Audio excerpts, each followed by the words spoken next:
നെൽകർഷകർക്കുള്ള സംസ്ഥാന ഉൽപാദന ബോണസിന് 100 കോടി രൂപ മുൻകൂർ അനുവദിച്ചു. ഈ വർഷം സംഭരിച്ച നെല്ലിന്റെ സംസ്ഥാന ഉൽപാദന ബോണസ് വിഹിതം പൂർണ്ണമായും അനുവദിച്ചിരുന്നു. ഇതിനു പുറമെയാണ് ഇപ്പോൾ 100 കോടി രൂപ മുൻകൂർ അനുവദിച്ചത്. വിവരങ്ങളുമായി മീര മനോഹരനാണ് ചേരുന്നത്. മീര, എന്താണ് ഇക്കാര്യത്തിൽ സംസ്ഥാന സർക്കാരിന്റെ ഭാഗത്തു നിന്നുമുള്ള നടപടി?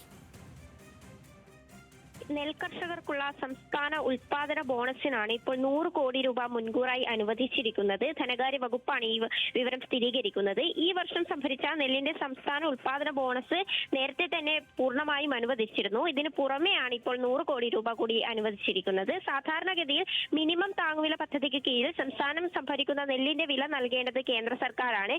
എന്നാൽ കേന്ദ്ര സർക്കാർ ഈ തുക നൽകാത്ത സാഹചര്യത്തിലാണ് ഇപ്പോൾ കൂടുതൽ തുക മുൻകൂറായി കൂടി ഇപ്പോൾ സംസ്ഥാന സർക്കാർ അനുവദിച്ചിട്ടുള്ളത്. നെല്ല് സംഭരണം നടത്തിയ വകയിൽ കേരളത്തിലെ കേന്ദ്ര സർക്കാരിൽ നിന്നും 2601 കോടി രൂപയാണ് ഇനി ലഭിക്കാനുള്ളത്. എന്തായാലും ആ പശ്ചാത്തലം കൂടി കണക്കിലെടുത്തുകൊണ്ട് ഈ ഓണം കൂടി അടുത്തു വരുന്ന സാഹചര്യത്തിൽ കേന്ദ്രത്തിൽ നിന്ന് തുക ലഭിക്കാത്ത സാഹചര്യത്തിലാണ് സംഭരിച്ച നെല്ലിന്റെ വിലയായ മുഴുവൻ തുകയും ഓണത്തിന് ലഭ്യമാകുന്നത് ഉറപ്പാക്കാനാണ് ഇപ്പോൾ ഉൽപാദന ബോണസ് മുൻകൂറായി ലഭ്യമാക്കുന്നത്.